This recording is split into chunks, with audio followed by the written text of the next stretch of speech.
My children told me, "Dad, this Christmas will be unforgettable." They sent flowers. They hired a buffet for 16 people. They set the most beautiful table I had seen in years. I put on my best suit and waited for them from 6 in the evening. They never arrived. At midnight, my neighbors showed me a photo. There they were, toasting in another house, laughing, as if I didn't exist. But what I discovered later, what I found hidden in my own house, made that Christmas unforgettable. For them, I spent 3 Christmases alone watching TV with a plate of leftovers on my lap. Linda died 3 years ago. My children have their own lives. Jessica, 52, married to a businessman. Daniel, 48, always busy with his job. Lisa, 45, divorced and dependent on everyone. On December 15th, a Tuesday, I was drinking cold coffee in the kitchen when the phone rang. It was Jessica. "Dad, this year we will do it differently. A dinner at your house, all of us together." I stood there with the cup in my hand, not knowing what to say. "Are you serious, honey?" She laughed. That laugh she had when she was a little girl. "Of course, Dad. It is time, don't you think?" I hung up, and I stood there, wondering if I had heard right, or if loneliness was playing a cruel joke on me. The next day I opened WhatsApp, and there it was, a message from Daniel. "Count us in, old man. We will bring the kids." I read it 5 times. Old man, he hadn't called me that in years. Before, he said it with affection. Now it sounded distant. But he said he would bring the kids, even Camilla, my 16-year-old granddaughter who barely spoke to me. I replied, "I will be waiting for you." I added a heart emoji. I regretted it. I deleted it. I put it back. I sent the message. I saw the 2 gray check marks appear, then they turned blue. He saw the message, but he didn't reply. I sat in the armchair in the living room, the one where Linda used to spend her afternoons knitting. I looked at the ceiling, at the moisture stains I never fixed, and I thought, maybe this time it is true. On Friday, 3 days later, Lisa arrived with Matthew. I heard the doorbell while I was washing the breakfast dishes. I opened the door and the boy hugged my legs. He smelled of cheap detergent and cookies. "Grandpa," I lifted him up even though my back hurt. 7 years old. The last time I saw him, he was 5, and he still cried when his mom left him with me. Now he was bigger, quieter. Lisa entered behind him with deep dark circles under her eyes and messy hair. "Dad, Jessica is organizing everything. It will be beautiful." I wanted to believe her, but there was something in her voice, something tired, something forced. Matthew ran to the shelf. "Grandpa, do you still have the train?" He pointed to the wooden train that Linda bought him at a market. "Of course, son, it is right here waiting for you." Lisa stood by the door, looking at her cell phone. She didn't look me in the eye once. 5 days after the call, Jessica started sending me photos. The first one arrived at 7 in the morning, a centerpiece with golden candles and pine branches. "Do you like this, Dad? I am choosing it for you." I was taking my diabetes pill when the phone vibrated. I opened the photo. "It was beautiful, elegant, expensive," I replied. "It is lovely, honey." She sent a red heart, then another photo. Ivory tablecloths, napkins folded like swans. "Everything has to be perfect for you, Dad." I saved every photo as if they were jewels. I showed them to Valerie, the lady who helps me at home when she arrived at 9. She cleaned her glasses, looked at the photos in silence. Too much silence. "It is nice, Mr. David," she said finally, but she didn't smile. I should have asked why, but I didn't, because I was afraid of ruining the moment. A week before, Valerie took me to the mall to buy clothes. I hadn't entered a store in 4 years. The smell of new fabric made me dizzy. "Mr. David, you have to look handsome. If there is going to be a party, you are the king of the night." The salesman, a young man with gel in his hair, showed me suits. One black, one gray. I pointed to a navy blue one. Linda used to say that color made me look younger. I tried it on in the fitting room. The pants were loose. I had lost weight. The jacket hung from my shoulders, but when I saw myself in the mirror, for a second I saw the man I was 20 years ago. I came out. Valerie applauded. "You look very handsome, Mr. David." I paid with my card. $400. The salesman wrapped the suit in tissue paper. We left. Valerie was quiet on the bus. She looked out the window. "Is something wrong?" I asked her. She shook her head, but I saw how she squeezed the bag in her hand. 5 days before Christmas, Jessica called me at 11 at night. I was already in bed with the lights off. "Honey, did something happen?" She sounded excited. Too excited. "Dad, I hired a luxury buffet. I want tonight to be perfect. You deserve it." I felt a lump in my throat. "Honey, you didn't have to spend so much." "Dad, please, let me do this for you. You always did everything for us." I hung up. I stayed there in the dark, listening to the crickets outside. I thought about all the times I paid their tuition, their weddings, their debts. And now she wanted to give me something back. I covered my face with my hands, and I cried, not from sadness, but from relief, because I thought this moment would never come. 2 days before, Valerie and I cleaned the house from 7 in the morning. We mopped, dusted, washed windows.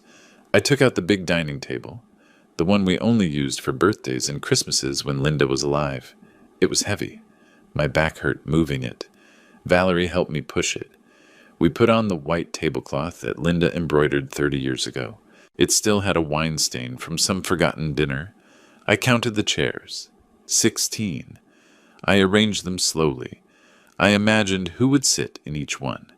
Jessica here, Daniel there. The grandchildren close to me. Valerie watched me from the kitchen. Her eyes were shiny. "Mr. David, you are a good man." She said it with a voice so sad that it scared me. "Why do you say that, Valerie?" She turned around. "For nothing, Mr. David, just... it is true." Christmas Eve. The doorbell rang at 10 in the morning. I opened it. It was a delivery man with 3 huge floral arrangements. White roses, red carnations. The scent filled the entire entrance. "David Miller?" I nodded. The man handed me a tablet to sign. "Who sent them?" "Jessica Miller." I almost fell over. I carried the arrangements inside. I looked for the card. I opened it with trembling hands. "For the best, Father. We love you. Jessica, Daniel, Lisa." I read it out loud. "We love you." When was the last time I read those words? I called Mr. Thomas, my neighbor. He came dragging his feet. He looked at the flowers. He read the card. His face didn't change. "David," he said with that raspy voice he has, "take care." He left without saying more. I stood staring at the closed door. What did he mean? But I didn't have time to think, because there was much to do. At 9 in the morning on the 24th, a white truck with golden letters arrived. Premium Catering Chicago. 2 guys got out, one young, dark-haired, with tattoos on his arms. "I'm Ethan. He is Luke." They started unloading boxes, steel trays, crystal glasses, bottles of wine with labels I had never seen, turkey, ham, cod, salads in sealed containers, desserts covered with transparent plastic. I stood at the door, watching them go in and out. "Is all this for today?" Ethan nodded while arranging a tray on the table. "Yes, sir, your daughter hired the premium package. Food for 16 people. I was speechless. I thought my children spent a fortune. Ethan looked at me. "You must be very important to your family, Mr. David." I smiled because in that moment I believed it. At 3 in the afternoon I showered with the new soap I bought. I shaved slowly, careful not to cut myself. I put on the cologne, the one Linda gave me for my last birthday and that I never used. I dressed in the blue suit.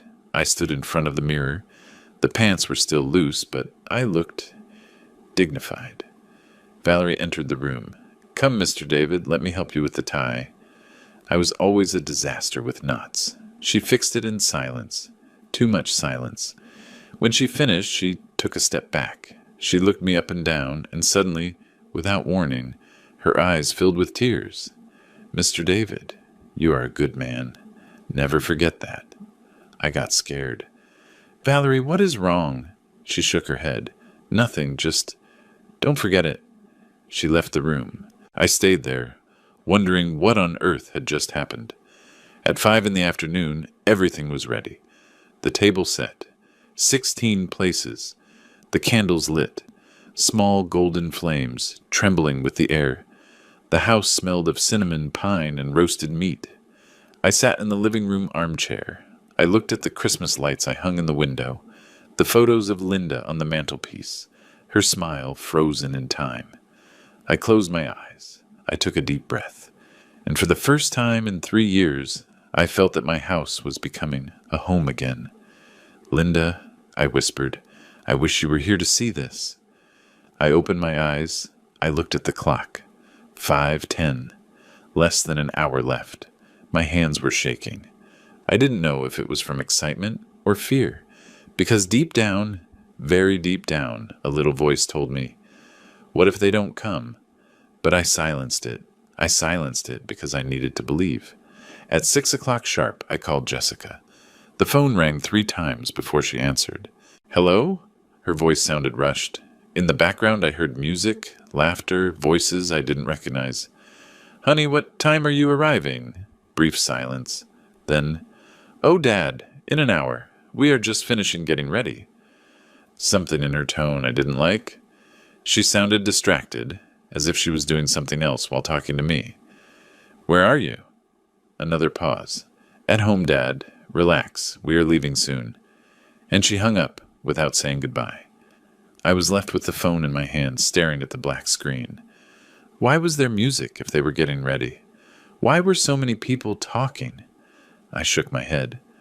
Relax, David. It is Christmas. Everyone is busy. I put the phone away. I went to the kitchen. Ethan was arranging the last trays. They are almost here, I told him, more to myself than to him. At 6:30, I walked through the house for the 10th time that afternoon. I checked the silverware. It was perfectly aligned. I touched a napkin. It was well folded. I peeked into the kitchen. Everything in order. I went back to the living room. I looked out the window. The street was quiet. A stray dog trotted by. The neighbors' lights were on. Shadows moving inside. Families together. Eating. Laughing. I sat down again. Ethan appeared from the kitchen. He was holding a glass. Mr. David, would you like some wine while you wait? I looked at the glass, the dark red liquid. I shook my head. No, we will all toast together when they arrive. He nodded, but I saw him exchange a look with Luke, a look that said something I didn't want to understand. At 7:15, a message arrived. I opened it quickly. Jessica.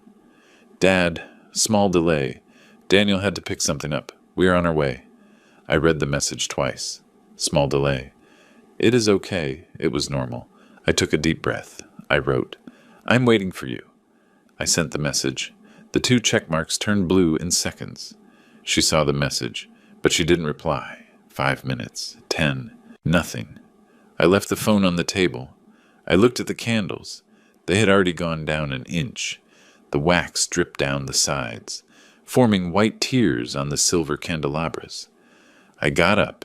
I went to the kitchen. I drank water. My mouth was dry. My hands were sweating. Relax, I repeated to myself. They are coming. At 7:45, I noticed that Valerie was sitting in the corner of the kitchen, on the small stool where she always sits to peel potatoes. She had her cell phone in her hands. She was typing something. Deleting. Typing again. Her fingers were trembling. I approached. Valerie, are you okay?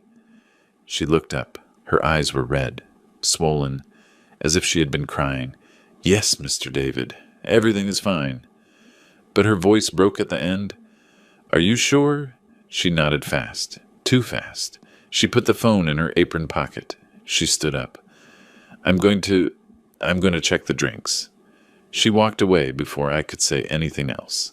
I stood there with a bad feeling growing in my stomach, but I ignored it because there was still hope.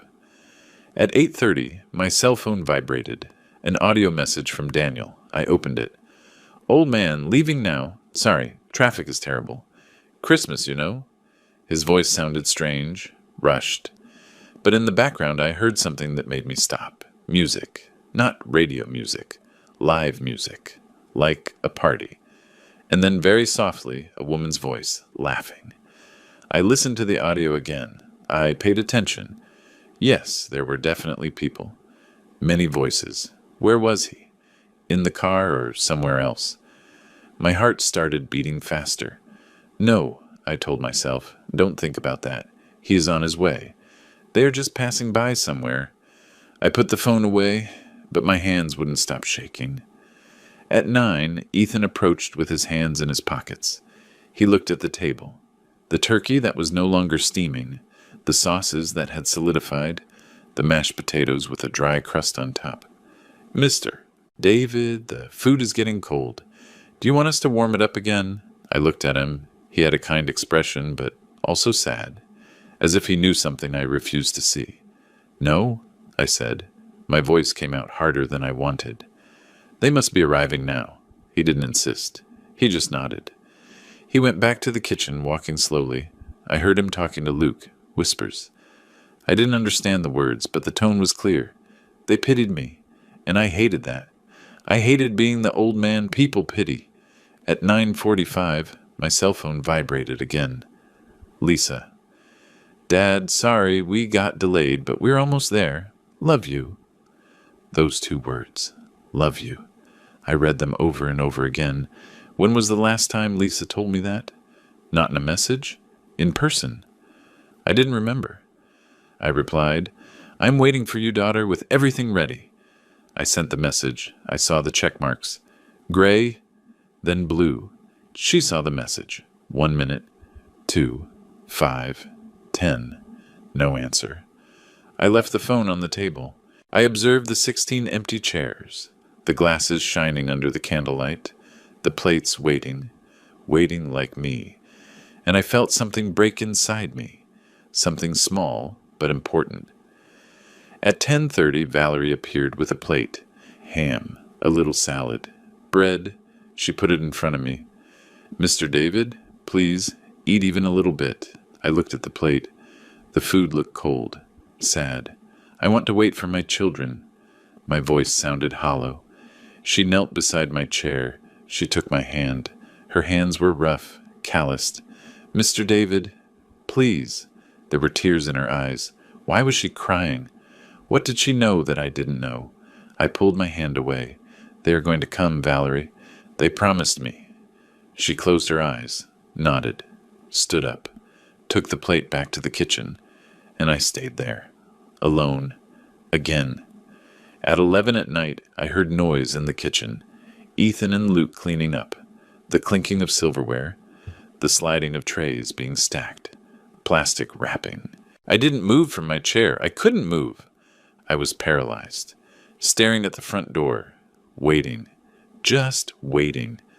One of the candles went out, then another. The living room darkened little by little. Shadows grew on the walls, and I was still there, like a statue, like a fool. I thought of Linda, of how she would tell me, David, leave it now, come eat. But Linda wasn't there, and neither were my children. At 11:40, the cell phone vibrated. I grabbed it so fast it slipped. I caught it before it fell. Jessica, a message. Dad, I am so sorry. There was a last-minute unforeseen event. We couldn't go. We will explain tomorrow. Sorry. I read the message. Once, twice, 3 times. The words moved on the screen. We couldn't go.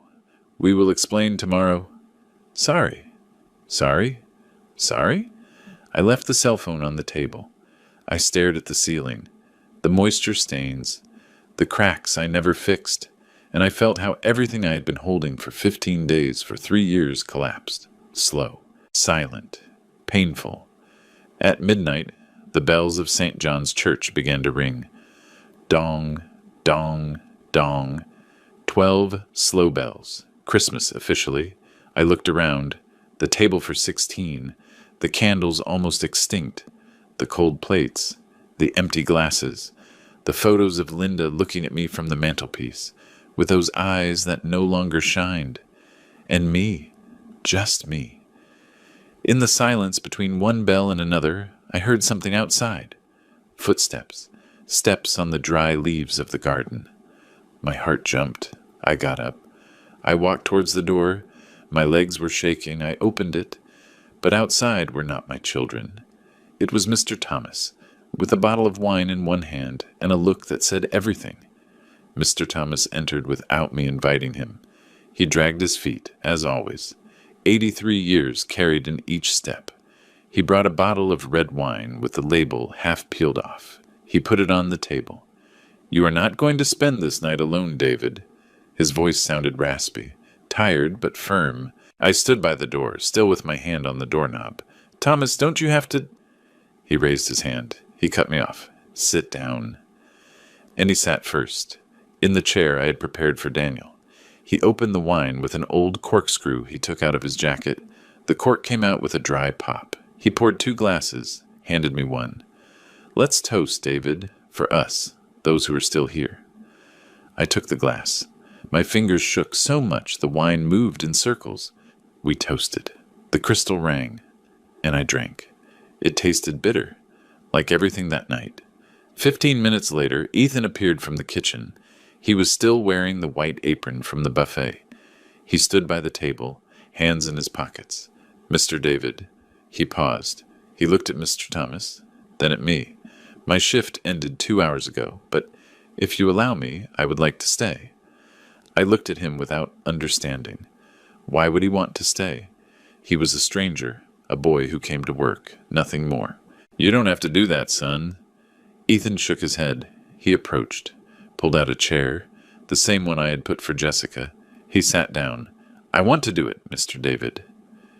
There was something in his eyes, something sad, something I recognized because I carried it inside too. Loneliness, that loneliness that hurts in the bones. Ethan poured himself wine, took a long sip, left the glass on the table. "My father died last year, in November, a month before Christmas." His voice broke a little at the end. He cleared his throat. Continued. "I spent last Christmas alone, in my apartment, with a sandwich bought at the gas station watching TV. He paused, looked at his glass, and I swore that if one day I saw someone going through the same thing, I wouldn't leave him alone. I stayed silent. I didn't know what to say. Words got stuck in my throat. Mr. Thomas refilled Ethan's glass. "You are a good boy." Ethan smiled, sad, but he smiled. Luke, the other server, came out of the kitchen carrying a tray with clean plates. He left it on the table. "If we are going to have dinner, let's do it right." He started serving. Turkey, ham, salad, mashed potatoes, everything that had gotten cold. Valerie appeared with napkins. She distributed them in silence. She sat in the chair I had put for Lisa.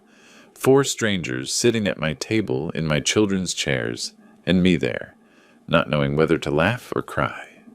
Mr. Thomas raised his glass. "For those who are here, not for those who promised and didn't arrive." We all raised our glasses, toasted, and started eating, at first in silence. Only the sound of silverware against plates, chewing slowly, as if we had all the time in the world. Half an hour later, Mr. Thomas started telling a story. Something about a donkey that escaped when he was young. An absurd story, ridiculous. But he told it with so much detail that Luke started laughing. Then Ethan, even Valerie cracked a smile. I listened to them. And for a second, just a second, I forgot where I was. I forgot that my children hadn't come. I forgot the empty table. I forgot the pain. I laughed. A small laugh, shy but real. Mr. Thomas looked at me, nodded, as if saying, "See, David, you can still laugh." And he was right. I still could. Another half hour passed. We were already on the second bottle of wine. This one Luke brought from the kitchen. 6 bottles were left over. It would be a waste not to drink them. We were talking about football. Luke turned out to be a fan of the Bears. Mr. Thomas, too. They started arguing about a game from 20 years ago. Ethan and I just listened. I defended the Packers. I was always a Packers fan. Linda used to make fun of me every time they lost. "Okay, David, accept that they are terrible." And I would get angry. But she laughed. That laugh that filled the whole house. I looked at Linda's photo on the mantelpiece, her frozen smile, and I felt a hole in my chest. But this time I wasn't alone with that hole. Valerie was quiet. Too quiet. She moved the food on her plate without really eating it. I observed her. Her eyes were red, swollen, as if she had cried a lot.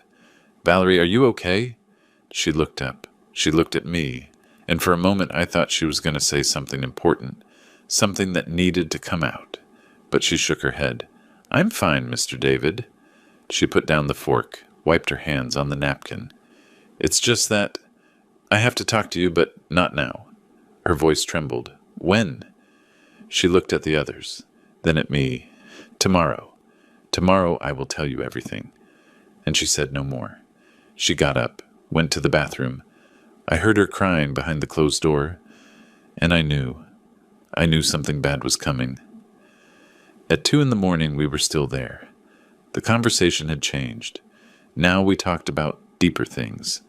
Ethan told how his father worked 16 hours a day in a mechanic shop, how he never complained, how one day he simply didn't wake up. Stroke. 58 years old. "He was a good man," said Ethan. "He never said no to anyone." He said it with pride, but also with rage. And in the end, no one went to his funeral. Only me, and 2 guys from the shop. He wiped his eyes with the back of his hand. "That is why I'm here, Mr. David. Because my dad was, like you, a good man, and good men don't deserve to be alone." I felt a lump in my throat, because I saw Linda in those words. Pain recognizes pain. At 2:30, Mr. Thomas got up. His knees cracked when standing. "It is time to go." He walked towards the door. I followed him. Before leaving, he turned around. He looked me straight in the eye. "David, your children didn't deserve this dinner."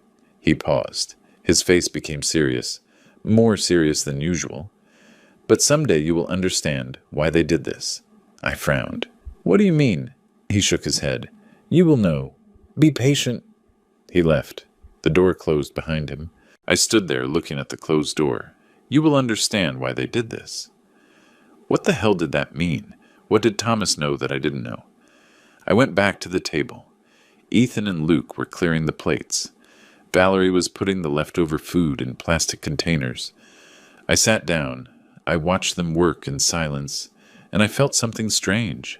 Gratitude. Because these strangers did what my own family didn't do. They stayed. They shared. They accompanied me. Ethan approached, put a hand on my shoulder. "Mr. David, if you need anything, here's my number." He handed me a napkin with a number written in blue ink. "Anything at any time." I took the napkin, folded it, put it in my jacket pocket. "Thank you, son," he nodded. "To you, for letting us stay." They left at 3 a.m. Valerie was the last. Before leaving, she hugged me, tight, like she had never done. "Mr. David, tomorrow we talk, please. Don't hate me when you know the truth." She let go, ran out. I saw her walking away down the empty street. The truth? What truth? I closed the door. I was left alone. Again. But this time it was different. Because I had eaten. I had laughed. I had shared with people who chose to be there. Not by blood, but by humanity. I looked at the table. The smell of food, wine, extinguished candles was still there. And in the middle of the silence, Mr. Thomas's phrase kept resonating. "You will understand why they did this." And I felt fear of what I was about to discover. I woke up on the sofa. I didn't remember lying down there. The sun was coming through the window, hurting my eyes. I looked at the clock. 8 a.m. My head hurt. Hangover from the wine. I sat up slowly. Everything hurt. My back, my knees, my soul. I looked for my cell phone. It was on the floor. The screen showed 47 notifications, 47 messages, all from the same night, all while I was sleeping. I opened WhatsApp and started reading. "Jessica. Dad, forgive me. It was terrible what happened. There was an emergency. Daniel. Old man, I will make it up to you. I promise. Lisa. Dad, I'm crying from guilt. Please forgive me. I kept scrolling down. More messages, more apologies, more empty promises. The words repeated themselves as if they had copied and pasted them, as if they had rehearsed them. I read every message slowly, looking for something that sounded real, something that sounded honest. But I didn't find it. All the apologies had the same tone, the same structure. Sorry, Dad. There was an unforeseen event. We will make it up to you. Unforeseen? What unforeseen event can make 3 people cancel at the same time? What emergency is so big that they couldn't even call before? I left the cell phone. I got up. I went to the kitchen. Valerie had left coffee made. It was still warm. I poured myself a cup. I drank it standing by the window. Outside, life went on as normal. Neighbors taking out the trash, a boy walking his dog, and me there, with 47 lies on my phone. At 10, the doorbell rang. I opened without asking who it was. Jessica was standing at the entrance. She was wearing a blue dress, perfect makeup, styled hair, and in her hands a huge box wrapped in gold paper. She hugged me before I could say anything. Dad, I'm so sorry. She was crying, or pretending to cry. I wasn't sure. She let go of me, entered without waiting for an invitation, left the box on the table. Dad, it was horrible. The car broke down on the highway. We were stranded, no signal, nothing. She looked at me, expecting me to say something. I just observed her, observed every detail. Her dress had no wrinkles. Her shoes shined. Her hair smelled like a salon. She didn't look like someone who had spent the night stranded on a highway. Where did the car break down? I asked. My voice came out cold, colder than I expected. Jessica blinked. On the highway to Milwaukee. I nodded. And how did you get back? She laughed nervously. Oh, well, we called a tow truck. It took hours. It was a disaster, Dad. I got close to her. I looked her straight in the eye. Those eyes that as a child looked at me with admiration. Now I only saw... What? Guilt? Fear? Why didn't you call me? She lowered her gaze. I didn't have a signal, Dad. I already told you. Lie. I knew it in that moment. Because Jessica could never lie to me, looking me in the eye. She always lowered her gaze. Like now. The doorbell rang again. Jessica went to open it. It was Daniel. He was wearing jeans and a white shirt. Expensive watch on his wrist. Dark glasses, even though there was no strong sun. In his hand, a bag from a jewelry store. Old man, he gave me a pat on the shoulder, hard, as if nothing had happened. He entered, left the bag next to Jessica's gift, took out a small box, opened it, a watch, silver, elegant. For you, Dad, to make up for last night. I looked at him. I didn't even touch it. What happened, Daniel? He took off his glasses. What happened with what? His tone was defensive. Last night. Why didn't you come? He sighed, as if I were an annoying child. Dad, understand me. It was a serious family unforeseen event. I stared at him. What unforeseen event? Daniel hesitated. Just a second. But I noticed it. Paula, my wife, she felt bad. Very bad. We had to take her to the hospital. I nodded. And is she okay now? He relaxed. Yes, it passed. It was just a scare. I got close to him. Which hospital did you take her to? His face changed. Why do you ask that? I didn't answer. I just looked at him, waiting. To St. Joseph's Hospital. Lie. Paula had private insurance. She always went to Mercy Hospital. I told him. Daniel turned pale. Well, it is just that it was closed. It is Christmas, Dad. Another lie. Hospitals don't close on Christmas. And Daniel knew it. Jessica intervened. Dad, please, it is over. We are here now, right? Her voice sounded desperate, almost pleading. We came to apologize, to spend time with you. I looked at my 2 children standing in my living room, with their expensive gifts, their rehearsed excuses, their poorly constructed lies. Where were you last night? Silence. Daniel looked at Jessica. Jessica looked at the floor. "We already told you," Daniel murmured. "No," I said. My voice rose. "Tell me the truth. Where were you?" Jessica started crying. This time for real. "Dad, please." But she didn't finish the sentence because the doorbell rang again. It was Lisa and Matthew. The boy let go of his mom's hand and ran towards me. "Grandpa!" He hugged my legs. I lifted him up even though my back hurt. He smelled of soap, of innocence. "Matthew, my boy!" I squeezed him tight, too tight. He laughed. Lisa entered slowly. Her eyes were red. Swollen, she had cried a lot. She looked at Jessica, then at Daniel, as if waiting for instructions. Jessica signaled her with her head. Lisa approached me. "Dad, forgive me." Her voice broke. "Please, forgive me." And she collapsed, fell to her knees, crying. Matthew got scared. "Mom!" I put the boy on the floor. I knelt beside Lisa. "What, honey, what is wrong?" She shook her head. "I can't, Dad. I can't keep lying." Jessica approached quickly. "Lisa, stop." Her tone was in order. Lisa looked at her, scared. "But Jessica!" "Enough, Lisa." Daniel approached too. "Lisa, calm down." They lifted her up between the two of them, sat her on the sofa. Matthew stayed next to me, scared, confused. I bent down. I looked him in the eye. "Matthew, did you want to come last night?" He nodded, his eyes filled with tears. "Yes, Grandpa, I wanted to come. I told Mom, but she said no, that we had to go somewhere else." I felt something freeze inside me. "Where did you go?" Matthew opened his mouth. But Lisa screamed, "Matthew, shut up!" The boy got scared, started crying. At 2 p.m, they left, the three of them, with their gifts, with their promises to make it up to me next weekend, with their fake hugs, with their kisses on the cheek that I didn't feel. I closed the door. I stayed there standing, looking at the gifts on the table. Jessica's golden box, Daniel's watch, the teddy bear Lisa brought. I didn't open them. I didn't touch them. I just looked at them. And I felt nothing.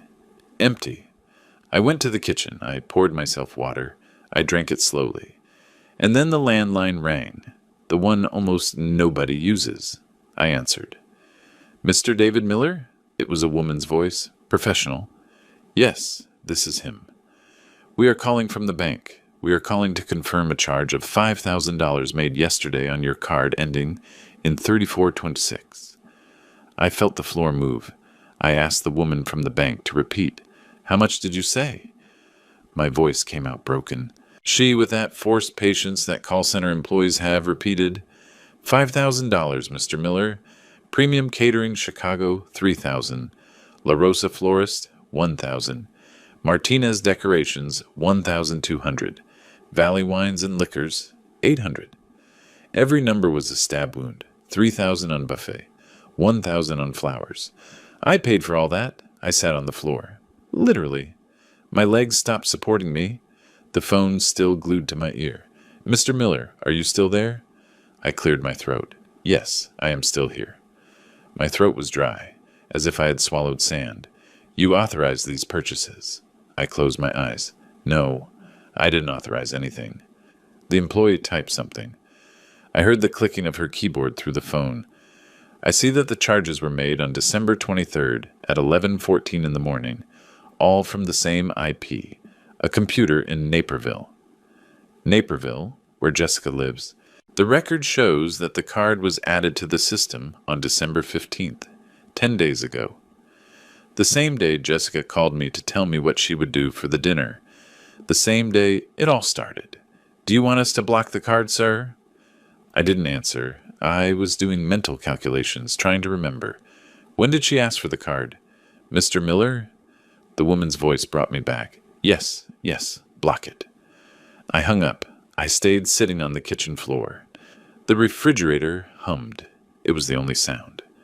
I took my wallet out of my pants. Trembling hands, I opened it. There was my card. Visa ending in 3426. The same one the bank mentioned. So they didn't steal it. They just used the data, the numbers, the expiration date, the security code. But how?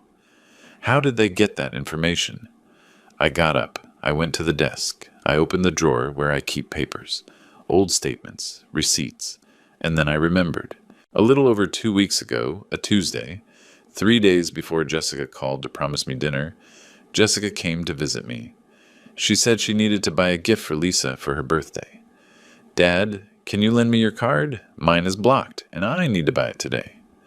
I gave it to her without thinking. She went out, came back an hour later, gave me the card back. Thanks, Dad. You are the best. And she kissed me on the forehead. In that hour, she took a photo of my card, wrote down the numbers, registered it in the buffet system, the florist, everything, and I didn't even suspect. Because she was my daughter. Because I trusted her. Because I was an idiot. I dialed her number. It rang 5 times. Voicemail. The number you dialed is not available. I hung up. I dialed again. Voicemail again. I sent a message. Honey, why did you pay for the buffet with my card? I saw how the check marks turned blue. She saw the message, but she didn't reply. 5 minutes. 10. 15. 40 minutes later, the reply arrived. Dad, it was a surprise. We were going to pay you back. Really. I read the message 3 times. We were going to pay you back. Past tense. As if they were no longer going to do it. I wrote. When? I sent the message. The check marks turned blue. She saw the message, but there was no answer. I waited an hour, staring at the screen, waiting for the 3 dots indicating someone is writing, but they didn't appear. Nothing. Silence. I dialed Daniel. Voicemail. Lisa. Voicemail. The 3 of them had blocked me, or turned off their phones, or simply ignored me. I sat in the desk chair, the same one where I sat to do accounts when Linda was alive, the same one where we planned vacations, where we filled out tax returns, where we were a family. Now I was just a stupid old man whose own children robbed him. I turned on the computer. It took ages to turn on. It is old. Like me. I opened the browser, logged into online banking, my username, my password. It took me 3 tries to remember it. I entered, went to transactions, scrolled down. December, November, October. And there they were. Purchases I didn't recognize. October 14th. Irene Boutique, $320. I never buy clothes in boutiques. November 2nd. Narcissus Beauty Salon, $480. I don't go to beauty salons. November 27th. Premium Wine Shop, $510. I don't drink expensive wine. I summed it up mentally. Almost $1,300 in 2 months, plus the $5,000 for the dinner. More than $6,000 that Jessica spent, without asking, without warning. Stealing? No, this wasn't stealing. Stealing is when a stranger takes something from you. This was worse. This was your own blood reaching into your wallet, taking advantage of your trust, using your name, your money, your love, and then lying to your face, crying, hugging you, saying, I love you, Dad, while they emptied your account. I closed the computer, rested my head in my hands, and I cried. Not from sadness, from rage, pure rage. Rage that burned me inside. Rage against them, against me, against everything. How did I not notice? How was I so blind, so stupid? Linda always checked the account statements. David, you have to check. People are tricky. But I never did, because I trusted. And now I heard footsteps outside. Someone coming up the porch stairs. Then a soft knock on the door. Mr. David, it is me, Valerie. Her voice sounded trembling. I wiped my tears with the sleeve of my jacket. I was still wearing the blue suit. Already wrinkled, already dirty. I got up, opened the door. Valerie was standing there with red eyes, redder than in the morning. She was holding a plastic bag in her hand. Can I come in? I nodded. She entered, left the bag on the table. Sandwiches. 2 ham sandwiches wrapped in aluminum foil. I thought you hadn't eaten. I hadn't eaten. Not since... I didn't even remember. But I wasn't hungry. Thank you, Valerie. She didn't move. She stood by the door. Mr. David, I have to talk to you. I looked at her. There was something different in her expression. something decided, as if she had made an important decision. "Sit down." She shook her head. "I prefer to stand, in case you fire me after what I am going to tell you." I frowned. "What are you talking about?" Valerie took a deep breath, brought her hands to her face, left them there for a few seconds, then lowered them. "Mr. David, I didn't come to work with you just because I needed the job." Silence. "Your children hired me 6 months ago, but not just to take care of you. They asked me to look for things." I felt my stomach tighten. "What kind of things?" She bit her lip. "Documents, old papers from your work. They told me they were important, that they needed to find them." I sat down slowly because my legs were trembling again. Valerie continued. "They offered me double salary. $500 extra a month if I found the papers." Her voice broke. I accepted. "I needed the money, Mr. David. My mom is sick. Medicines are expensive. I just wanted to help her." I closed my eyes. "And did you find them?" She shook her head quickly. "No, never. I looked everywhere, the desk, the closet, under the bed, but I never found anything." I opened my eyes. I looked at her. "And what did they say?" Valerie took out her cell phone. "Better I show you." She opened WhatsApp, handed me the phone. There they were. Messages from Jessica, from Daniel, demanding her, pressuring her, threatening to fire her if she didn't find the documents. I read every message. "Valerie, did you find anything? Hurry up. We need those papers before the end of the year." That was from Jessica, another from Daniel. "If the documents don't appear, we are screwed. Valerie has to check everything. The basement, the attic, wherever." I kept scrolling down. More messages, more pressure, more threats. The last one was from 2 days ago, from Jessica. "Last chance, Valerie. If you don't find them this week, we fire you, and we don't pay your Christmas bonus." I looked up. Valerie was crying. "I didn't love you, Mr. David, really. But after knowing you, after seeing how you are, I couldn't continue. That is why I quit. And that is why I have to show you something else." She took out the cell phone, opened Instagram. This was posted by Gustavo's wife, last night at 10 at night. She handed me the phone, and what I saw destroyed me. It was a photo of a table, huge, with red and gold tablecloth, centerpieces with white candles, fine porcelain plates, crystal glasses full of wine, everything perfect, everything elegant, everything festive. But what made me stop breathing wasn't the table, it was the people. In the background, a little out of focus, but recognizable. My 3 children, Jessica in a blue dress, the same one she was wearing this morning when she came to apologize, Daniel in a white shirt and red tie, Lisa in a bright Christmas sweater, the 3 with glasses in hand, toasting. And the worst of all, was that they were smiling, not forced smiles, but real smiles, genuine, happy, as if nothing had happened, as if I didn't exist. I zoomed in on the photo with my fingers, looked for every detail. Behind my children there were more people I didn't know, men in expensive suits, women in party dresses, all toasting, all laughing. In the corner of the photo, part of a living room was visible, big, with a fireplace, with a giant Christmas tree, with golden lights everywhere. This wasn't an improvised meeting. This wasn't an emergency. This was a planned party, with time, with detail, with dedication, and my children chose to be there, instead of with me. I saw the time of the post. 21 hours ago, it was 8 p.m. when I saw Valerie's cell phone, so the photo was uploaded at 11 p.m. on the 24th, when I was sitting alone, waiting. I scrolled down to read the description. "Our family Christmas tradition. 15th consecutive year celebrating together. Stonebridge family and Soto clan. Christmas 2024. I read the phrase again. 15th consecutive year. 15 years. They had been going to that house for 15 Christmases. To that party. With those people. What was I doing? I counted mentally. 15 years ago was 2009. Linda was still alive. We used to have Christmas dinner at home. They came. Or so I thought. Did they come? I tried to remember. 2009, 2010, 2011. Some Christmases they did come, but they arrived late, left early, always with excuses.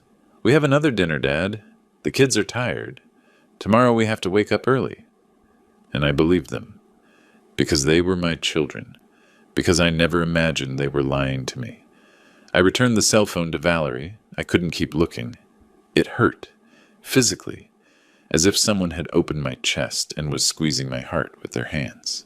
Valerie put the phone away. I am sorry, Mr. David. I didn't know if I should show you, but I thought you had the right to know the truth. I nodded, without looking at her, looking at the floor, the carpet stains, a coffee stain from months ago, another from tomato sauce. Linda always said we had to change that carpet, but we never did, and now she wasn't here, and the carpet was still there. Old, stained, like me. It is the Stonebridge family, from Gustavo, Jessica's husband, and from Paula, Daniel's wife. My heart stopped. Stonebridge. The name resonated in my head like a bell. My God, I whispered. It is the same company, the same one I audited. Valerie looked at me without understanding. Do you know them? I nodded slowly. I know them. I know them very well. Construction company. The word resonated in my head. I worked in construction auditing years ago, before retiring, and there was one that I investigated. In 1998, Stonebridge construction, overbilling, diversion of resources, false documents. I made a full report, with evidence, with testimonies. I was ready to hand it over to the prosecutor's office. But then Daniel graduated. He needed a job, and the owner of Stonebridge made me a proposal. Keep the report. Don't say anything, and I will give your son a job. I accepted, because I wanted to help Daniel, because I thought a job in a big company would give him a future. I didn't know it would give him this. I looked at Valerie. Do they know I have documents from that company? Valerie hesitated, then nodded. Yes, that is why they asked me to look for them. They said they were old papers, from your work. That could cause them problems. Problems? Sure, because if someone found that report, if someone handed it over, the company would fall, and with it Daniel and Gustavo, and their families, and their money, and their status, everything. That is why they needed me quiet. That is why they needed me dead. No, worse. They needed me forgotten, abandoned, without a voice, without importance, a senile old man who represents no threat. And you never found them? Valerie shook her head. Never, Mr. David. I looked everywhere. But if you have them, you hid them very well. I smiled, without joy, because I did have them, and I had hidden them well. Linda helped me. She always knew that someday we would need them. Valerie, why are you telling me this now? She wiped her tears with the back of her hand. Because I can't live with the guilt anymore, Mr. David. You are a good man. You don't deserve this. You don't deserve to be used, to be deceived, to be abandoned on Christmas just because they are afraid you will discover something. Her voice broke at the end. I quit. Today.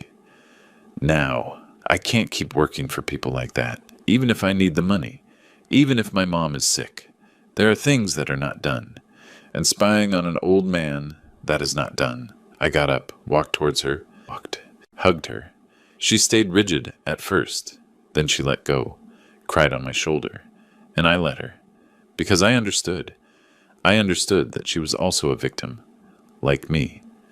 We stayed like that for a few minutes until she calmed down, separated, wiped her face with her hands. Sorry, Mr. David, I didn't mean to. I raised my hand. You don't have to apologize. You did the right thing telling me the truth. She sniffled. Do you hate me? I shook my head. No, I hate the ones who used you. Not you. Valerie took an envelope out of her bag. This is for you. Screenshots of all the messages, of the conversations with your children, of everything, in case, someday you need them. I took the envelope. It weighed little, but I felt it weighed tons. Thank you. She walked towards the door. Before leaving, she turned around. Mr. David, one more thing. That photo, there are more photos in the lady's profile from previous years, if you want to see them. She didn't finish the sentence, but I understood. I understood that if I looked, I would find proof of years of lies. When Valerie left, I took out my cell phone, opened Instagram. I don't use that app much, but I have it. I searched for the profile. Remedies Stonebridge. There she was. A woman of about 60. Blonde hair, designer glasses, perfect smile. I entered her profile. Photos of trips, restaurants, parties. I scrolled down, looked for December posts, and I found them. Christmas 2023. A photo similar to this year's. Elegant table, people toasting, and in the background, my children. Christmas 2022. The same. Christmas 2021. There they were. I kept scrolling down. 2020, 2019, 2018. In all of them, in all Christmases. My children were there. While I dined alone, or with Linda, believing they had commitments, believing their lies. I zoomed in on the 2019 photo. Linda was still alive that year. We spent Christmas together. The kids said they would come, but canceled last minute. Dad, Jessica got sick. Better we postpone it. I believed them. Cooked turkey. Linda made her special stuffing. We dined alone. She didn't say anything, but I saw sadness in her eyes. And now, looking at this photo, I understood. She knew. Linda knew they were lying, and she never told me anything. Why? To protect me? To not hurt me? I closed Instagram, left the cell phone on the table, and I stayed there, sitting in the dark. Because night had already fallen and I hadn't turned on the lights, sitting among shadows, as I had been for the last 15 years, in the darkness of lies, without knowing it. I looked at the ceiling. The moisture stains seemed bigger in the dark. Linda, I whispered, you knew, and you didn't tell me. Silence. Only the hum of the refrigerator, the tick-tock of the clock, the sound of the night entering through the window. 15 years, Linda. 15 years they lied to me, and me like an idiot, waiting, always waiting. I felt rage, but also clarity, because now I understood. I understood why Valerie was looking for documents, why they left me alone on Christmas, why they used my card without asking, why everything. Because I was a threat, and threats must be kept controlled, distant, insignificant, and that is what I was to them, insignificant. An old man with dangerous papers who was better kept happy, but not too close, never too close. I didn't sleep, I didn't even try. I stayed sitting in the living room armchair, watching the shadows move on the ceiling every time a car passed on the street. At 3 a.m, I got up. My body hurt, my back, my knees. But there was something that hurt more. The need to know, to understand. I went to the study, that small room at the back of the house where I kept old papers, invoices, receipts, things that Linda said we would need someday. I turned on the light. Oh, the bulb flickered before turning on completely. It smelled of dust, of old paper, of time stopped. I opened the metal filing cabinet, the one I bought in 1983. The drawers squeaked. I searched all the way to the bottom, under blue folders, under yellowed folders, until I touched something hard, a thick folder, brown, with a rubber band around it. I took it out. The rubber band broke when I pulled it. It was dry, old. I put the folder on the desk. I dusted it off with my hand, and there it was. In black letters written with a marker, Stonebridge Audit, 1998. Confidential. I opened the folder. The paper crunched, yellowish, brittle, but legible. Page after page of numbers, of calculations, of evidence, overbilled contracts, works that cost triple the budget, cheap materials reported as premium, payments to public officials, everything documented, everything proven. I turned the pages slowly, remembering. I had spent 6 months investigating this company, 6 months gathering evidence, photos, testimonies, account statements. Everything was there. I was ready to hand over to the prosecutor, but I never did, because they made me an offer. I closed my eyes, and I went back to that day. October 1998. Daniel had just graduated from civil engineering. He was looking for a job, sending resumes everywhere, but nobody hired him. He was depressed, angry at the world. I wanted to help him. One day, the owner of Stonebridge called me, Mr. August Stonebridge. Mr. Miller, we have to talk. We met at a restaurant. He arrived in a gray suit, gold watch, shark smile. I know you have a report on my company. I didn't say anything. He continued, I propose something. Keep that report. Don't say anything. And I will give your son a job. Good salary, benefits, future. I looked into his eyes, cold, calculating. You want to buy my silence? He smiled. I want to help a father help his son. And may God forgive me. I accepted. I thought I was protecting Daniel, giving him a chance, a good job that would launch him. I thought that after a few years when he was established, he could change companies, make his own path. But it didn't happen like that. Daniel stayed. He climbed the ranks. He married Paula, the Stonebridge daughter. He became part of them, and I just watched them from afar, proud, thinking that my son had triumphed. I didn't understand that he hadn't triumphed. He had sold himself, like I sold myself that day in the restaurant.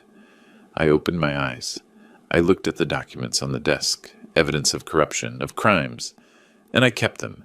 I hid them. I protected them for 26 years to protect my son. But now that son had abandoned me on Christmas, used my money, sent a spy to my house. Was that what I protected? I got up. I had never had the courage to check her things thoroughly.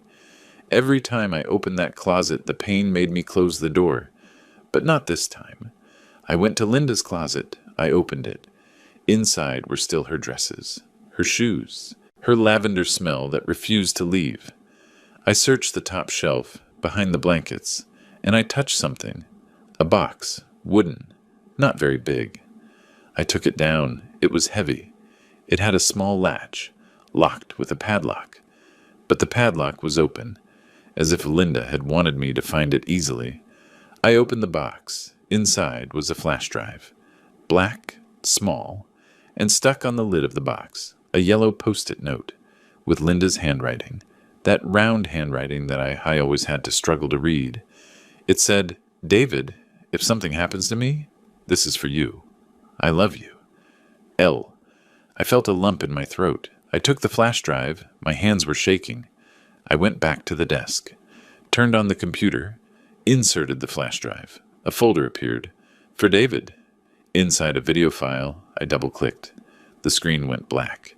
Then she appeared. Linda. Sitting in this same chair. At this same desk, but different. Thinner. Paler. Her hair shorter. Whiter. It took me a second to place myself. By the clothes she was wearing and the calendar on the wall in the background. This was recorded in October, 2 months before she died. She looked straight at the camera, straight at me. David, she said, and her voice broke me, because it was her voice, the one I missed every night. If you are watching this, it is because I am no longer here, and because you discovered something. She paused, took a deep breath. She looked tired, but her eyes were clear, lucid, decided. Our children know about the documents. My heart stopped. Linda continued. Jessica asked me 4 months ago in June. She arrived one day, alone, without the kids. And she told me, Mom, I need you to tell me where the papers are that Dad kept from Gustavo's company. I asked her, what papers? And she got angry. Don't play dumb, Mom. The audit papers. The ones Dad never handed over. Linda wiped a tear. I told her I didn't know where they were, that you never told me. She didn't believe me. Pause. She came back 2 weeks later, this time with Daniel. The two of them cornered me in the kitchen. Daniel yelled at me. He told me that if I didn't hand over the papers, they were going to sue us, you, that we were going to lose the house, everything. I saw how Linda trembled in the video, and I felt rage. But that wasn't the worst, David. Linda moved closer to the camera. The worst was when Jessica said, Mom, if you don't help us, we are going to have to commit you. The doctor says you have signs of dementia. We can sign the papers. You won't be able to stop it. I felt my blood freeze. Linda in the video was crying, but with rage, with dignity. They threatened me, David. Our daughter threatened to lock me up, to take away my freedom, for some papers. She wiped her tears. And the worst is that Daniel nodded. Both were in agreement. Only Lisa wasn't there. But the other two, our children, threatened me as if I were their enemy. I paused the video. I couldn't continue. I got up, walked in circles, breathed, tried to calm down, but I couldn't. My daughter, my son, threatening their own mother, sick, weak, defenseless. I pressed play again. Linda had regained her composure. I didn't give them anything, David. I told them I didn't know. And after that, they stopped visiting me for 2 months until I got worse. Then they came back, but they didn't ask me for the papers anymore. They just came, looked at me and left. She made a long pause. I don't recognize them anymore, David. I see their faces. I hear their voices. But they are not our children. I don't know who those people are. I don't know what happened to them. Or maybe they were always like that, and we didn't want to see it. She shook her head. I don't know. I only know that I am afraid. Afraid of what they might do to you when I am not here. Because they are going to come back looking for those documents. And this time I won't be there to protect you. Linda leaned towards the camera. That is why I recorded this. So you know the truth. So you understand what kind of people they are. And to ask you something. She wiped her tears. Keep those documents, David. Protect them. Hide them well.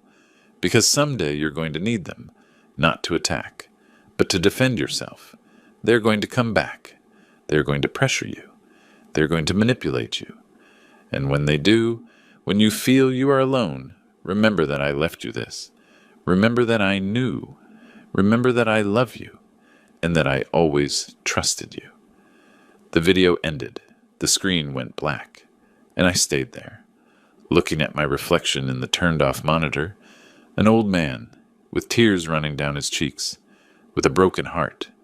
I closed the laptop. I looked at the documents on the desk, the brown folder, the flash drive, Linda's words resonating. They are going to come back. They are going to pressure you. And I understood. I understood everything. They didn't abandon me on Christmas out of cruelty.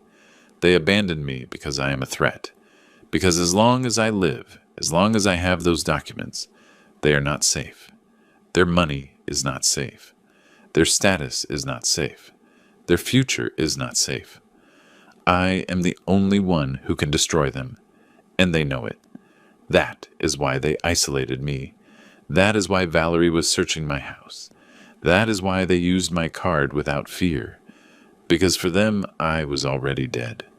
Only the funeral was missing. On December the 27th, Friday, the phone rang at 9 in the morning. I was drinking coffee. Bitter. Without sugar. As I liked it before, the doctor told me I had diabetes, but I didn't care anymore. I saw the name on the screen. Jessica. I hesitated. I let it ring 3 times. 4. On the 5th ring, I answered, "Hello?" My voice came out raspy. I had cried so much last night that my throat hurt. "Dad!" Her voice sounded sweet. Too sweet, like poisoned honey. "How are you?" I didn't answer. Silence. She continued, "Dad, please come to lunch on Sunday to my house. We want to fix this. We want to talk, as a family." Family. That word made me laugh, but I didn't laugh. "Will everyone be there?" She hesitated. "Yes, Dad. Everyone. Daniel. Lisa. The kids. Everyone." I hung up without saying if I was going or not. Half an hour later, Mr. Thomas knocked on my door. I had told him everything. The documents, Linda's video, the threats, everything. He listened without interrupting. When I finished, he just said, "Go to that lunch." I looked at him surprised. "Why?" He poured himself coffee, sat down. "Because you need to see their faces. You need to hear them lie one more time. So you have no doubt. So when you make your decision, you know it is the right one." He was right. But don't go alone. He looked me straight in the eye. "Take me. I will say I am your friend, that you wanted company. They won't be able to refuse without looking bad." I nodded. "And what are we going to look for?" Thomas smiled, without joy. "The truth. It always comes out. You just have to know how to look." On Sunday, I called Jessica. "I'm coming, but I am bringing a friend." Awkward silence. Then, "Sure, Dad, whatever you want." On Sunday the 29th at 12 noon, Thomas and I arrived in Naperville. The wealthy suburbs, huge houses, high fences, private security. Jessica's house was a white mansion with columns. Perfect garden, fountain in the entrance. Thomas whistled. "Your daughter lives well." Too well, I thought. I rang the bell. A maid opened. "Mr. David, come in." We entered. The living room was huge. Marble floor, Italian furniture, paintings that probably cost more than my house.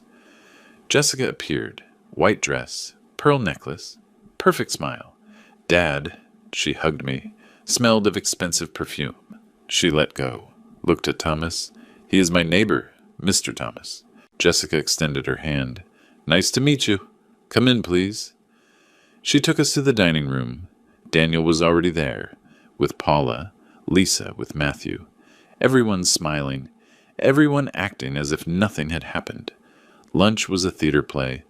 Daniel talked about new projects in the company, big contracts, expansion. He spoke with that tone successful people use, full of confidence, of arrogance. Jessica interrupted, "And we are also planning a family trip to Europe in March." She looked at me. "We want you to come, Dad. Paris, Rome, Spain." I nodded, without speaking, just observing. Lisa, the quietest one, suddenly said, "Dad, I'm thinking of moving, closer to you, so we can see each other more often."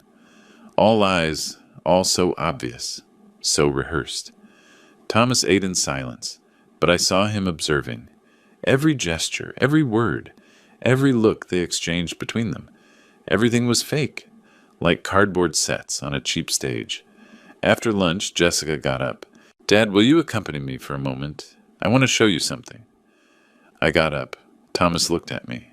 I nodded slightly. I followed Jessica. She took us to her study. A room with wooden shelves. Books she probably never read. A big desk. She closed the door. Her expression changed. The smile vanished. "Dad, I need to ask you something." She sat behind the desk. I remained standing. "What?" My voice came out colder than I expected. She noticed the tone, hesitated, then continued. "Mom left you some documents from your old job." I waited. I didn't say anything. She got nervous. "I need those papers. For a lawyer, it is important." I looked her straight in the eye. "What documents?" Jessica leaned forward. "Dad, don't play dumb." Her tone changed, harder. "The documents from Stonebridge. Mom said you kept them." I feigned confusion. "Your mom told you that? When?" She swallowed. "A while ago, before she died." She was lying. Linda never told her where they were. Only that they existed. "I don't know what you are talking about, honey." I turned around to leave. She got up fast, went around the desk, cut off my path. "Dad, please. It is important. Very important." Her voice rose in volume. "From the Stonebridge Company. Your audit from 1998. I know you have it." I looked at her, and for the first time I saw fear in her eyes. Real fear. "What do you need them for?" Jessica closed her eyes, took a deep breath. When she opened them, there were tears, but calculated tears. "Fake. Dad, it doesn't matter what for. Just give them to me." I shook my head. "It does matter. If you want me to give you something, I have to know what for?" She changed tactics. She let herself fall into the chair. Started crying. "They are going to sue us, Dad. Gustavo, Daniel. Everyone. There is an investigation. The prosecutor is reviewing old contracts. And if they find those documents of yours, they are going to take everything from us. The house. The money. They are going to put Daniel in jail. She cried louder. Those documents can save us. We can destroy them, so nobody finds them. Please, Dad. I stayed silent, watching her act, because that is what it was. Acting. Linda was right. I didn't recognize this woman anymore. I don't have anything, I said finally. Jessica stopped crying. She looked at me with pure hate. Lie. She stood up. I know you have them. Mom told me you kept them. Somewhere in the house. She walked towards me. Give me those papers, Dad. She stopped. Or what? I challenged her. She lowered her gaze. Nothing. Just, please. I left the study, went back to the dining room. Daniel was talking on the phone in the hallway. He lowered his voice when he saw me pass, but I managed to hear. Relax. We are going to convince him. Pause. If not, there are other ways. He turned around. He didn't see me standing behind him. Yes, we can declare him incompetent. He is old. He has diabetes. The lawyer said it is easy. I felt my blood freeze. Daniel continued. Once we have guardianship, we can search for whatever we want in his house, legally. I went back to the dining room. Thomas saw my face and got up. I think it is time to go, David. Jessica came out of the study. Dad, wait. We haven't had coffee. Thomas spoke for me. Mr. David doesn't feel well. Better we go. We walked towards the door. Daniel appeared, put the phone away quickly. Old man, leaving already? I didn't answer him. Lisa approached. Dad, sorry. For everything. Really. I looked at her. She was the only one who seemed genuine. But still she had abandoned me. I nodded, without speaking. We left. Got into Thomas's car. We didn't talk until we were far away. When we turned the corner, Thomas said, Did you hear something? I nodded. They want to declare me incompetent. Thomas gripped the steering wheel. Sons of bitches. We arrived at my house. It was 4 p.m. I sat on the sofa. Thomas sat in front of me. What are you going to do? I didn't answer. I didn't know. Thomas continued. David, I know things. Things I haven't told you. I looked at him. What things? He sighed. In 1998, when you did that audit, I was your witness. Do you remember? I blinked, tried to remember. And then yes. Thomas worked at the same firm. He signed some documents. I also kept copies, he said, of everything because I knew someday you would need them. He got up. Give me 2 days. I'm going to look for them. And let's see what we do. He left. I stayed there, staring at the ceiling, thinking about Daniel's words. Other ways. That night I didn't sleep. Again. I stayed sitting, thinking, remembering. The threats to Linda, the money stolen from my card, the dinner I paid for myself, the 15 Christmases of lies, the photos, Valerie's messages, the plan to declare me incompetent. Everything, every lie, every betrayal, every blow, and something inside me hardened. It was no longer sadness. It was no longer pain. It was determination. Because I understood what Linda was telling me in that video. She didn't leave me those documents to keep them. She left them for me to use, to defend myself, and that is what I was going to do. But first I needed more proof, more evidence, more weapons. Because if I was going to face them, I had to be sure of winning. I got up, went to the desk, took out the documents, and started reading. Again, this time looking for something specific, something I could use, and I found it. On December 30th, Monday at 10 a.m, I heard the door.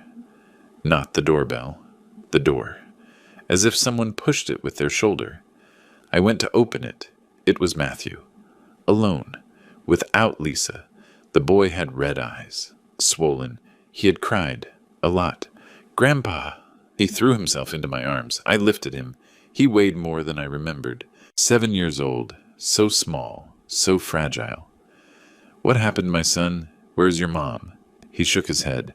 I ran away. I took the bus Mom always takes. The one that stops in front of your house. I remembered. Mom was talking on the phone. She didn't see me leave. I sat him on the sofa. I knelt in front of him. My knees cracked. Hurt. But I didn't care. What did you hear, Matthew? The boy breathed raggedly. Mom was talking to Aunt Jessica. They said ugly things. I wiped his tears with my thumb. What did they say? Matthew looked at me with those brown eyes that looked so much like Linda's. They said you have papers, important papers, and that if you don't give them to them, they are going to say you are crazy. I felt something tighten in my chest. They said that I'm crazy? Matthew nodded. Yes. Aunt Jessica said if he doesn't give us the documents, we talk to Dr. Elizondo. He can sign the papers. We will say he has dementia, Alzheimer's, whatever. And Mom said, but Jessica, he is our dad. And Aunt Jessica screamed, it is him or us, Lisa. If we don't do something, we are going to lose everything. The boy hugged me. Grandpa, are you crazy? I shook my head. I hugged him tight. No, my boy, I'm not crazy. Matthew cried against my shoulder.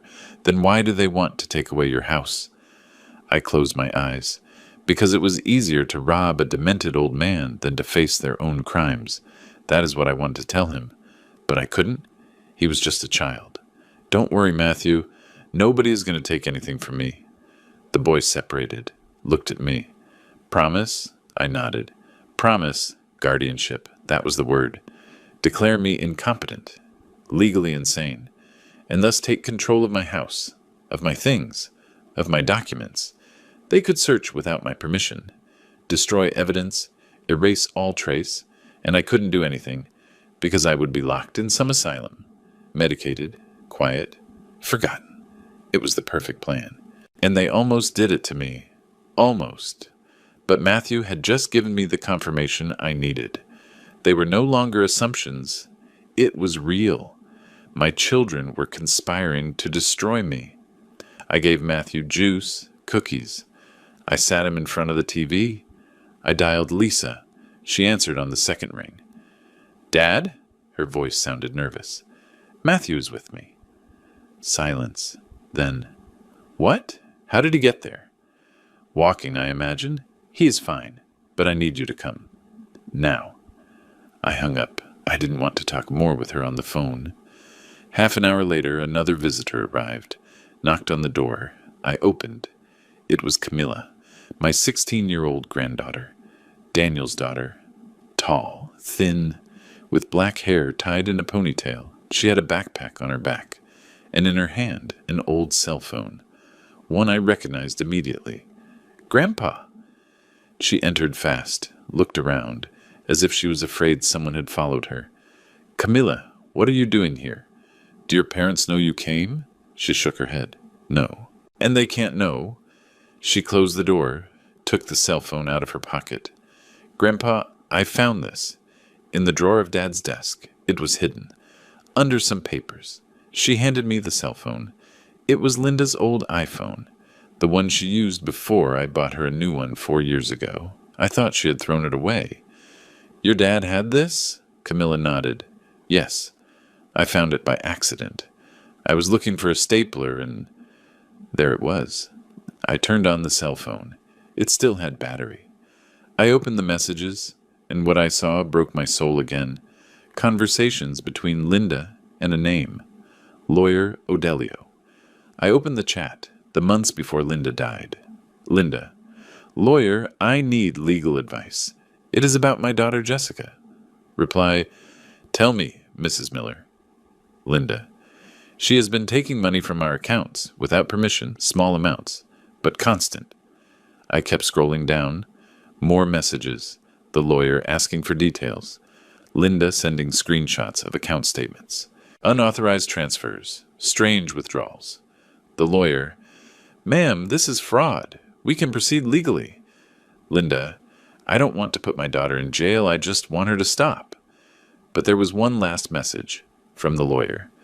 Ma'am, I prepared the documents. If you sign, we can sue for misappropriation. There was no reply from Linda. That was the last conversation. I left the cell phone on the table, looked at Camilla. "Did you read this?" She nodded. She had tears in her eyes. "Yes, Grandpa. I read it all, and I can't believe it. Grandma was going to sue my aunt, her own daughter." She sat on the sofa, covered her face with her hands. "And now I understand why Grandma was always sad, why she cried when she thought nobody saw her. Because she knew. She knew her children were betraying her." I sat next to her, put my hand on her shoulder. "Camilla, why did you bring me this?" She lowered her hands. She looked at me with those eyes that looked so much like her grandmother's. "Because it is not right, Grandpa. What they are doing is not right. And I don't want to be like them." At 3 p.m, my cell phone rang.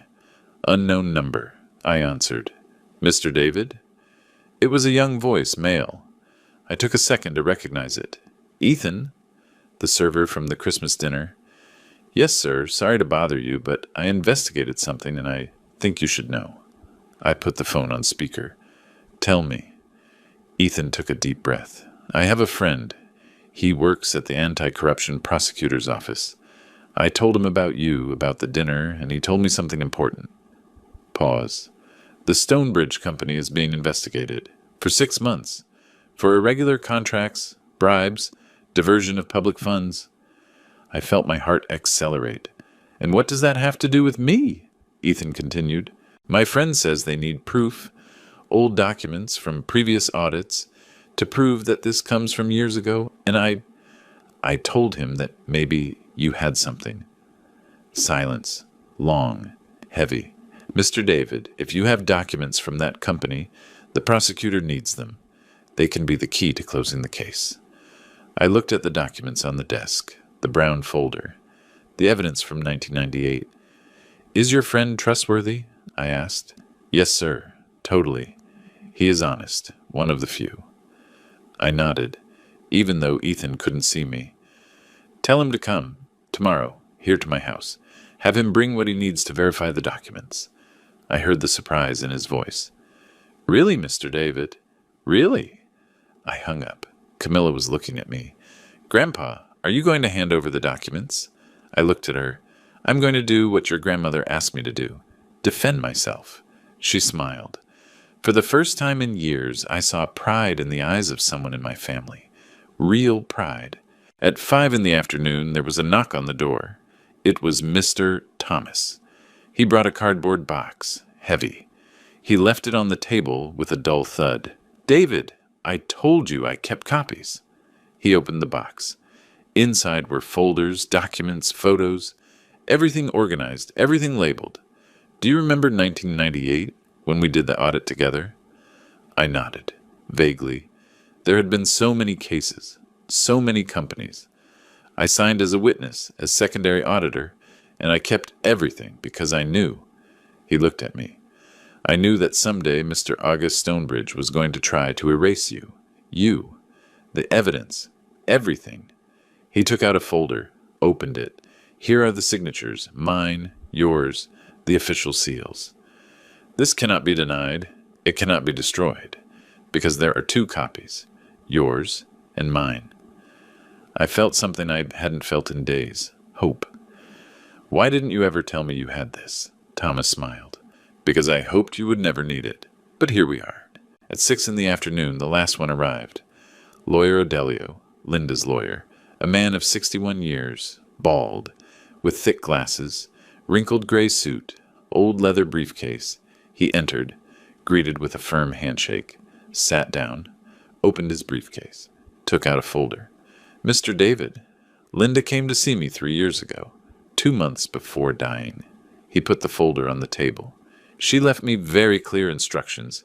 If any of her children tried to declare you incompetent, if they tried to take away your house, if they tried anything, I was to act." He opened the folder. Inside were legal documents.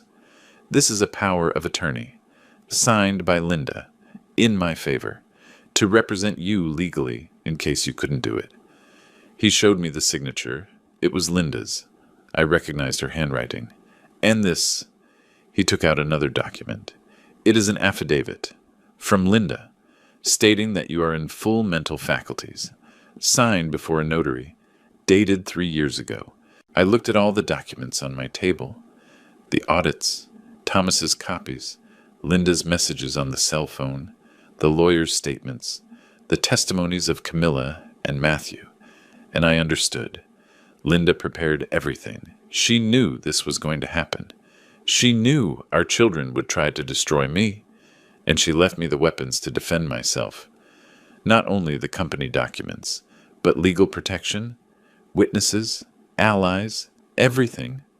I looked at Thomas, at Odelio, at Camilla sitting on the sofa, at Matthew watching TV, at Ethan waiting on the other end of the phone, and I realized I wasn't alone. Linda made sure of that. She left me an army, small but loyal. And now it was time to use it. Lawyer, I said, prepare everything. Tomorrow we make our move. Odelio smiled. What do you have in mind, Mr. David? I looked at him. I'm going to a party. New Year's Eve. December 31st, New Year's Eve. At 8 at night, I got dressed. The same blue Christmas suit, freshly washed. Ironed. White shirt. Black tie. I looked in the mirror. I was no longer the same man who waited for his children sitting at an empty table. This man had purpose, had direction, had contained rage. Thomas arrived at 8:30, also in a suit. Ready? I nodded. I took the brown folder, the same one from the audit, heavy, full of truths. Ready? Camilla and Matthew stayed at home, with Valerie, who had returned, not as an employee, but as a friend. We got into Thomas's car. He drove in silence. Naperville, the illuminated streets, houses decorated for the new year. We arrived at the Stonebridge Mansion. The party had already started. Music, lights, luxury cars lined up on the street. We got out of the car, walked towards the entrance. There was a security guard, young, burly, black suit, earpiece in his ear. He stopped us. Good evening, name? I planted myself in front of him. David Miller. I am Jessica Miller's father. The guard checked a list on his tablet, shook his head. You are not on the list, sir. Thomas intervened. We are family. We don't need to be on the list. The guard didn't move. I am sorry. Only those on the list enter? I took out my cell phone, dialed Jessica. She answered on the third ring. Loud music in the background. Dad? I yelled so she could hear me. I'm at the door. Your security won't let me in. Silence. Then, Dad, what are you doing here? I came to the party. Are you going to let me in, or do I tell the guard you are kicking me out? More silence. Finally, I'm coming down. She hung up. 5 minutes later, Jessica appeared. Red dress, perfect makeup, but pale face. She looked at me, looked at Thomas, looked at the folder in my hands.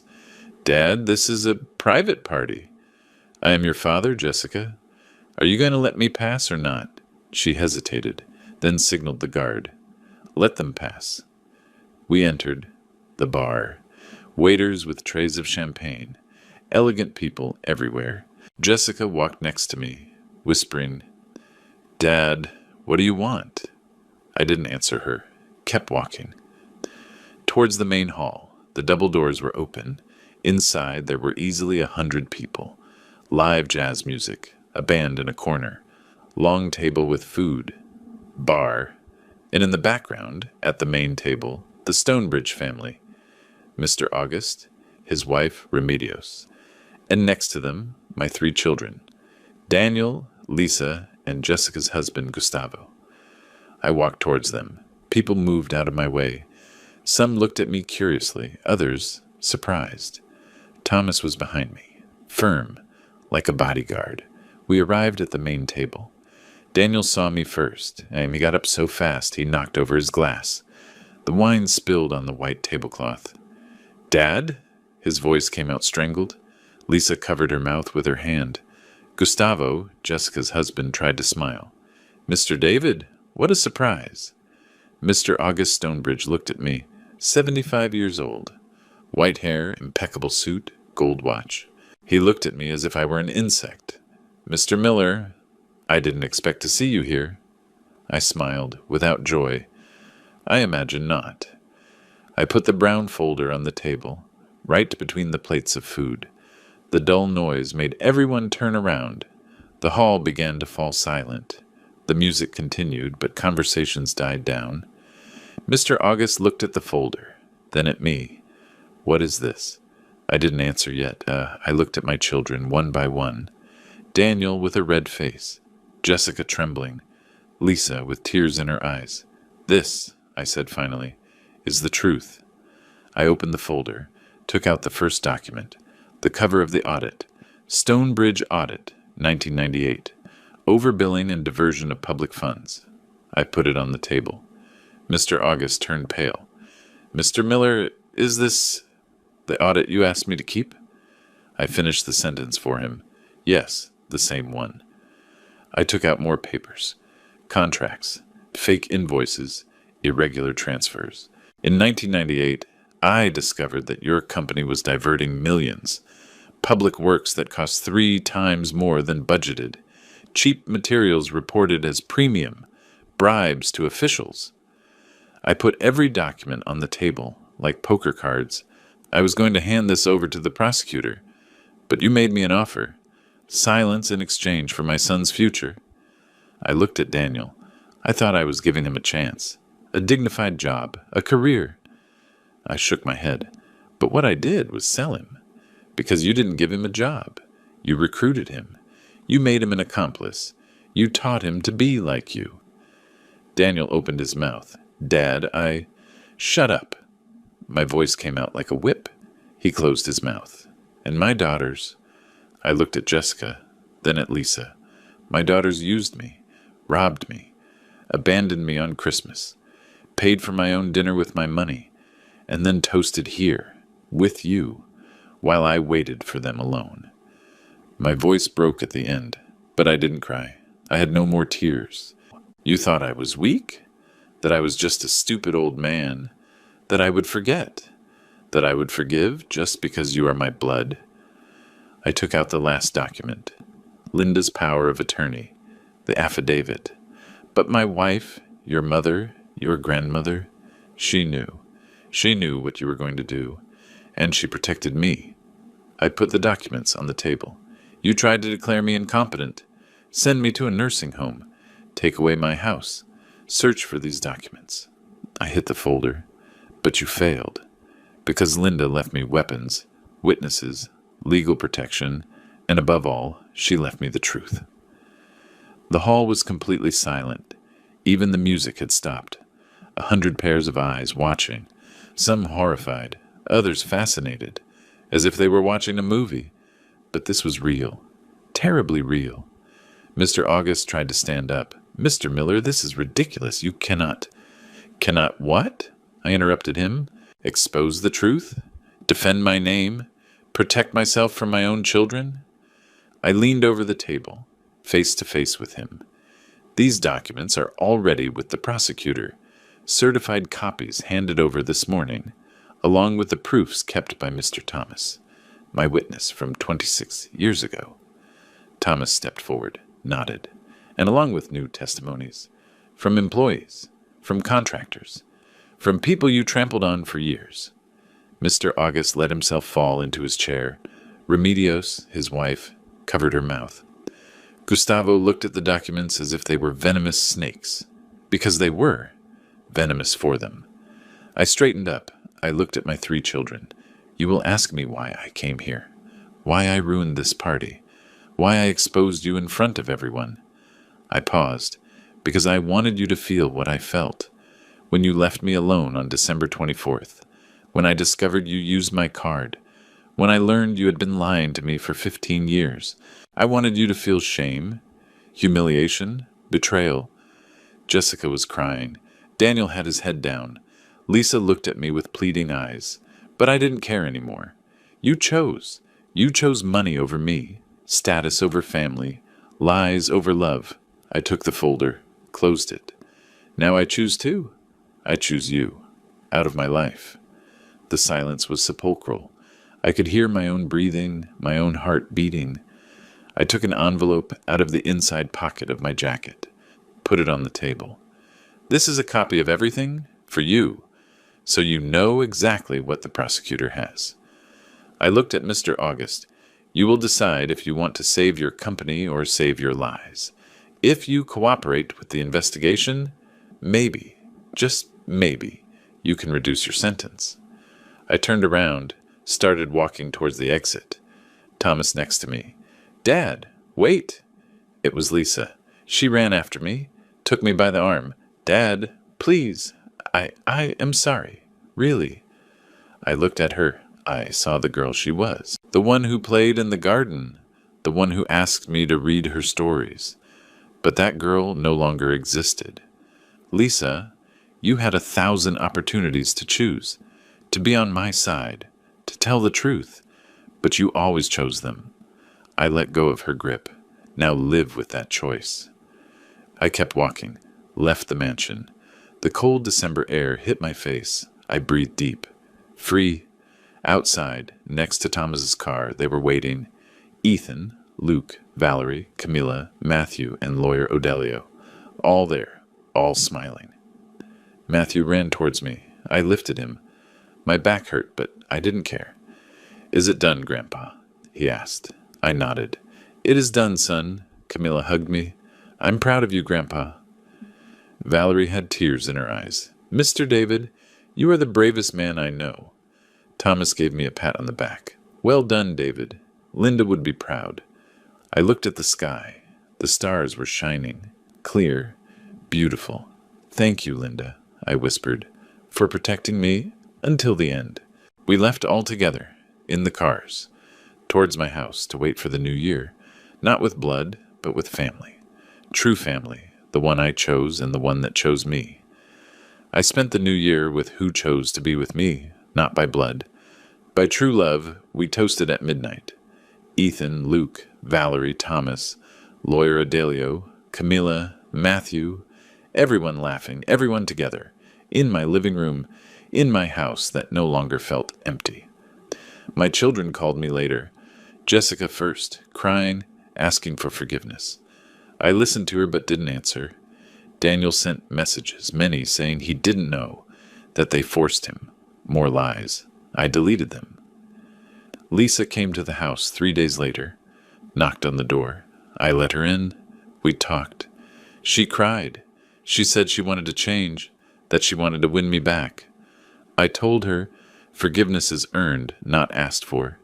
She still comes, every week, with Matthew, little by little, maybe, just maybe. Someday I will trust again, because forgiving is not forgetting.